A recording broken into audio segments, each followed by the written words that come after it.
Hello friends, welcome back to our channel explainer angel. Friends, आज मैं इस ड्रामे के पार्ट 1 का एक्सप्लेनेशन करने वाली हूँ, जिसमें हम देखेंगे किस तरह एक फादर अपने ही बेटे को कचरा कहता है और उसकी माँ को जेल में भेज देता है और अपने बेटे के बीमार होने के बाद उसके ब्लड को डोनेट कराकर उसे मारना चाहता है। कहानी एकदम किलर होने वाली है, इसलिए आप वीडियो को लास्ट तक जरूर देखें। तो चलते हैं एक्सप्लेनेशन की तरफ। तब तक आप चैनल को सब्सक्राइब कर बेल आइकन को प्रेस कर लें, जिससे कि आपको ऐसे शानदार कहानियां टाइम से मिलती रही। कहानी शुरू होती है। हम रोड पर लीची नाम की एक लड़की को देखते हैं, जो कि घायल हालात में गिरी पड़ी सड़क पर लेटी होती है, जिसके पास एक लेडी आती है। इसका नाम यूसी होता है और यही इस ड्रामे की फीमेल लीड कैरेक्टर होती है। तभी यहाँ पर मेल लीड आता है, जिसका नाम युवांग होता है और ये आते ही यूसी पर बरस पड़ता है कि तुमने ही लीची को मार डाला, तुम तो इससे नफरत करती ही हो, क्योंकि ये हमारे बच्चे की माँ बनने वाली है और कल ही लीची ने हमसे कहा था कि तुम इसकी जान की भूखी हो और इसकी वजह सिर्फ मैं ही हूँ, क्योंकि मैं तुमसे ना मिलकर इससे मिल रहा हूँ।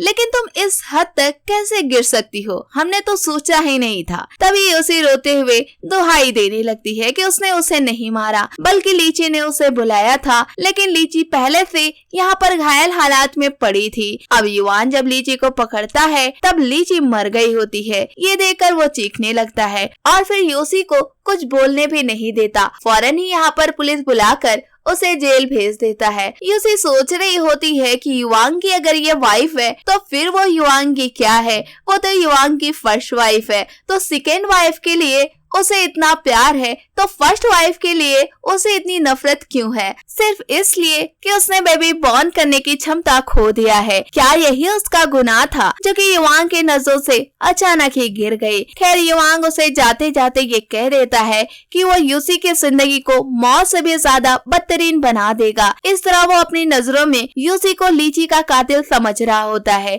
अब जेल में जाने के बाद यूची को काइंड ऑफ वैरायटी के कैदी मिलते हैं, जहाँ पर जेलर मैडम तो एकदम कातिल होती हैं। वो यूसी से कहती हैं कि तुम गला फाड़ कर मर जाओगी, फिर भी तुम्हारी आवाज को सुनकर कोई तुम्हारे करीब नहीं आएगा, इसलिए बेहतर है कि तुम अपनी दुहाई की सदा लगाना बंद करो और चुपचाप यहाँ पर बैठ जाओ। तुम कातिल हो या फिर नहीं हो, ये सुनने का टाइम किसी के पास नहीं है। अब इतनी बात सुनने के बाद यूसी को भी समझ में आ जाता है। वो चिल्लाना बंद कर देती है और एक कोने में बैठ जाती है और अच्छे दिन का वेट करने लगती है। तभी अगले दिन लीची का फ्यूनरल होता है, जहाँ पर यूसी को भी जाना पड़ता है और उसके हाथ पैर को बांध कर यहाँ पर लाया गया होता है और लीची की बहन साथ में युवांग और बाकी कई लोग जो कि इनके रिलेटिव होते हैं, सारे ही यहाँ पर मौजूद होते हैं। अब लीची की बहन नफरत से यूसी को देखते हुए कहती है कि घुटना टेक कर वो लीची की कब्र पर माफी मांगे,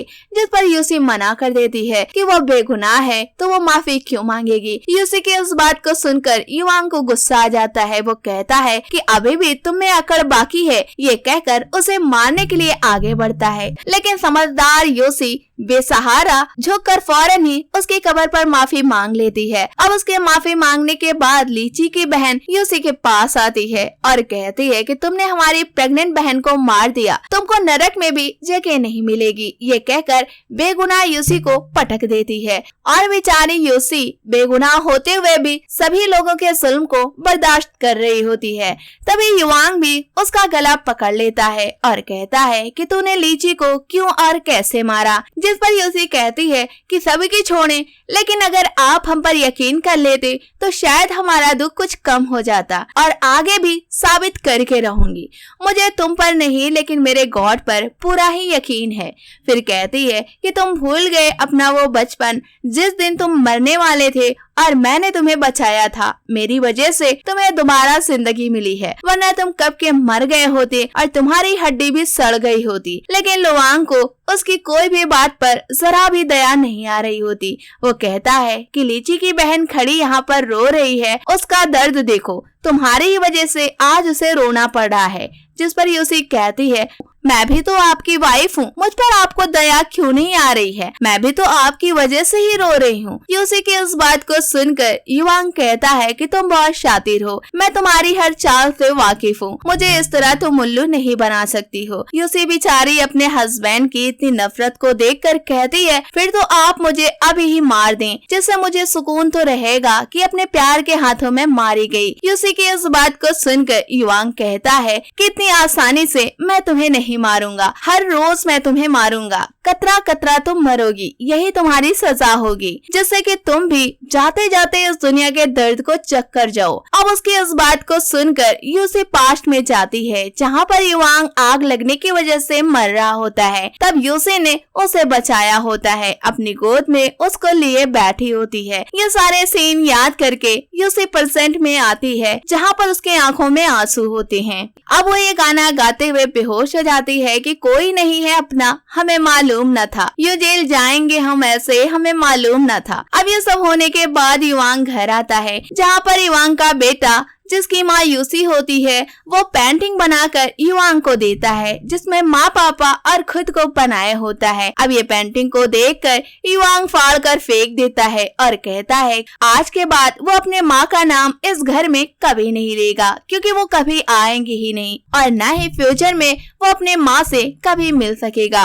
फिर अपने ही बेटे को कहता है तुम्हारी माँ ने तुम जैसे कचरे को बर्न करके हमारी जिंदगी को अच्छा बना दिया। अपने फादर की ये बात को सुनकर वो बच्चा वहीं पर गिरकर बेहोश हो जाता है। तभी वहाँ पर लू आ जाता है, जो कि उस मासूम बच्चे को देखकर युवांग पर बहुत गुस्सा करता है और यूसी को बचाने के लिए आ जाता है। इस तरह यूसी को जज के सामने लाया जाता है, जहाँ पर लू का कहना होता है कि यूसी को आजाद किया जाए, क्योंकि 4 साल का उसका बेटा है और बिना माँ के वो रह नहीं सकेगा और उसे हार्ट अटैक की दिक्कत भी हो गई है। अब ये बात सुनकर यूसी की जान निकलने लगती है। वो कहती है कि वो अपने बच्चे से काफी वक्त से दूर है, इसीलिए उसके बच्चे के साथ ऐसा कुछ हो रहा है, या फिर उसके फादर ने उसके साथ कुछ गलत किया होगा। यहाँ पर युवांग भी आया होता है, क्योंकि लू ने उसे अपने साथ जबरदस्ती लाया होता है। वो सर झुकाए यहाँ पर बैठा होता है, क्योंकि उसे तो पता था कि बच्चे को अटैक सिर्फ उसकी वजह से ही आया है,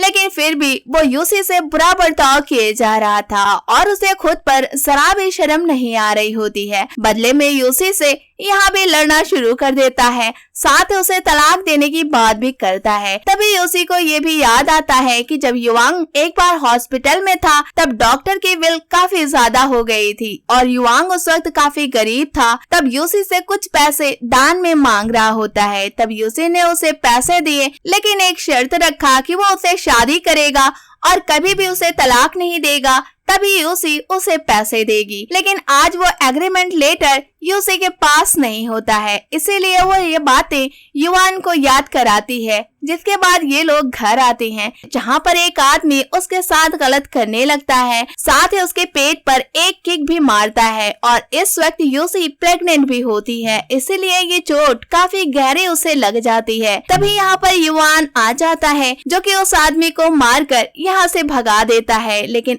युवान को अब ये शक यूसी पर और हो जाता है कि इसका कैरेक्टर भी ठीक नहीं है। अब तो युवान को ये भी शक हो जाता है कि बेटा भी उसका नहीं है, इसीलिए वो यूसी पर गुस्सा कर रहा होता है। तभी यूसी बेहोश हो जाती है, क्योंकि वो प्रेग्नेंट होती है और पेट में चोट काफी ज्यादा लग चुकी थी। अब हॉस्पिटल में जाने के बाद उसकी सर्जरी होती है, जिसके बाद डॉक्टर का कहना होता है कि वो बच्चा तो नहीं बचा सकेंगे, लेकिन यूसी बच गई है और अब यूसी कभी दोबारा प्रेग्नेंट भी नहीं हो सकती है।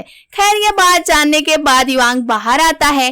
तभी लीची की बहन यहाँ पर आती है। फिर युवांग कहता है कि वो अपने बेटे का डीएनए टेस्ट कराना चाहता है, जिस पर जिंग हाँ कहती है। अब वो यूसी के पास आकर कहने लगती है कि वो उसके बेटे को किसी और का बेटा बना देगी और इसी तरह यूसी का कैरेक्टर युवांग के सामने गलत साबित कर देगी। साथ ही यूसी अब बेबी बॉर्न भी नहीं कर सकती। इस तरह जिंग युवांग से शादी कर लेगी। उसकी इस बात पर यूसी को गुस्सा आ जाता है और दोनों में फाइट शुरू हो जाती है और गलती से जिंग को चाकू लग जाती है। तभी युवांग यहाँ पर आ जाता है और कहता है तुम तो असली कातिल हो, हॉस्पिटल में भी तुमने मर्डर कर दिया है और मैं तुम्हें छोड़ूंगा नहीं। ये कहकर जिंग को डॉक्टर के पास ले जाता है जहाँ पर उसे एडमिट कराता है। तभी युआंग के पास डीएनए रिपोर्ट आती है जिसमें ये पता चलता है कि उसका बेटा उसका नहीं है, वो किसी और का है। ये देखकर वो बीमार यूसी को मारने लगता है। तभी डॉक्टर आते हैं और कहते हैं कि जिंग को ब्लड की जरूरत है। ये सुनकर युआंग अपने बेटे का ब्लड लेने के लिए जाता है। यूसी उसके पैर को पकड़कर रोक रही होती है। तभी इस पार्ट का एंड हो जाता है। अब अगले पार्ट में हमें इसके आगे की कहानी का पता चलेगा, जो कि जल्द ही हमारे इसी चैनल पर अपलोड किया जाएगा। इसलिए आप चैनल को सब्सक्राइब करके रखें, बेल आइकन को भी प्रेस करके रखें, जिससे कि वीडियो अपलोड होते ही सबसे पहले आपके पास पहुंचे। फ्रेंड्स, ये कहानी आपको कैसी लगी हमें कमेंट बॉक्स में जरूर बताएं। वीडियो को लाइक करें, शेयर करें। मिलते हैं आपसे नेक्स्ट वीडियो में, तब तक के लिए टेक केयर।